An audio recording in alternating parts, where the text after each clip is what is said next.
We see two entities, two realities, two lonely universes, drifting alone in the void that is existence, until they set their sights on each other. One thing leads to another, and a cosmic dance became a chance for romance. And one thing led to another, and all roads led to Gotham. Batman is spying on Sports Master through his window as the Sports Master sobs. "I know you're there, Batman," says Sports Master as he sobs. Batman climbs in through the windows as he cries even more. He blames the death of his fiancée on himself. "They used her to get to me and I failed her. Now she's dead and it's all my fault," said Sports Master sadly. Batman asks him to cooperate with him so he can bring her killers to justice. It seems Amanda Waller and her people are responsible for this. Somewhere near the Mediterranean Sea in Greece, Batman hops from treetop to treetop in a forest until he reaches his targeted location. He speaks to Robin in his comms, telling him not to engage until he gave the signal. He spots a batarang, but this batarang wasn't one of his. We then cut to Deadpool holding the dead body of Batman as we see many arrows poking into his dead body. We flash back to a scene where Deadpool fights a bunch of Mickey Mouse-looking ninjas. As he fights them, he explains that this was a flashback and he would explain the panel where he held Batman's dead body. As Deadpool makes quick work of the Mickey ninjas, leaving a trail of bloody corpses all over the room, he's suddenly shocked by an arrival. Immediately an explosion goes of taking both his legs off as we see that it's Batman. Batman offers Deadpool both his legs and apologies. "I'm sorry, I think these are yours," said Batman.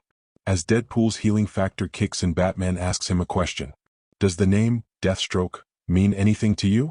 asked Batman. With Batman's back turned facing Deadpool, Deadpool denies knowing anything about a Deathstroke. "Not a Slade Wilson then." Deadpool attacks, but Batman blocks it and drops Deadpool to the ground. Batman then figures out that there was a hyper-real hallucinatory edge to everything and that the place just didn't add up. Batman and Deadpool then both walk down a staircase leading them into a lounge area with the words Amalgam written at the reception area near a picture of Spider-Man and Superman. Deadpool explains to Batman that he only attacked to make sure he wasn't some weirdo in a cosplay. "By cutting my head off?" asked Batman. He then brings up Slade Wilson Deathstroke again, but Deadpool quickly shuts him off. "Stop saying that. I'm Wade Wilson." Deadpool. "I'm totally my own thing." He then jokes about how he doesn't think Batman is some version of Moon Knight or Nighthawk. "I'm Batman," said the Dark Knight. Deadpool proposes that they work together as they float across a canal on some theme park ride. As Batman and Deadpool continue to discuss, they talk about how they were probably being watched. And as they got to land, the Mickey ninjas suddenly pull up and start attacking. Deadpool picks up a basketball and throws it at the ninjas. He then fires a gun at them, but it shoots spider webs and not actual bullets. Batman is surprised to a web shooter gun.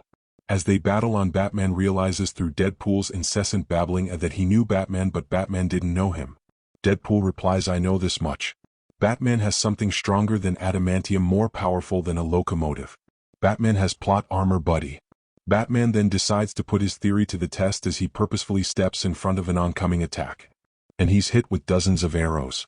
Deadpool is shocked to see that plot armor didn't work this time. But Batman has realized as he explains to Deadpool that this place wasn't real and that they were stuck inside their own minds. As we then see Cassandra Nova is the one behind all of this. She then reveals that Deadpool had been looking for a weapon that could kill her once and for all, but she tricked Batman into finding it first, but then Batman wouldn't reveal it to her no matter how deep into his mind she digs. Batman's psychic defenses kick in and for a moment he's free, but Cassandra gets a hold of him again. She then instructs Deadpool to keep him alive in there. Deadpool drags his almost dead body to a Lazarus pit and throws him in.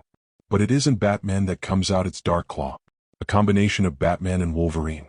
Instinctively, Darkclaw attacks Deadpool thinking he's Slade Wilson. He pins Deadpool to the ground, stabbing him in the head with his claws. Deadpool shoots him in the stomach and he quickly flings him off him. Deadpool rushes him, bashing Darkclaw's head with a giant cube, but Darkclaw is Batman with a rapid healing factor. He picks up a hammer and hacks Deadpool in the head, pinning him down. But he's slowing, coming back to his senses. He explains that it's not too late to get her out of their minds. "Oh," asked Deadpool. Replied Batman. "I don't work alone. And if there's one thing I rely on, it's this.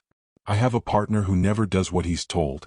In the real world, we see Damian Wayne aka Robin drop down on Cassandra and starts to beat her in the head with his sticks, freeing Batman and Deadpool.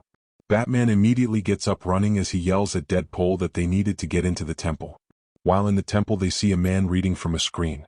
Grant Morrison's narration cuts in. The story so far. Cassandra Nova maneuvered Batman into tracking down the lost quantum keyboard. The TVA contracted Deadpool to neutralize/behead Cassandra before she could get her hands on it. Batman reveals that the man was holding one of the most dangerous objects in existence, a cosmic keyboard, rumored to rewrite reality. Grant Morrison cuts in again. That's the Batman of Earth, 7642 at my feet, by the way.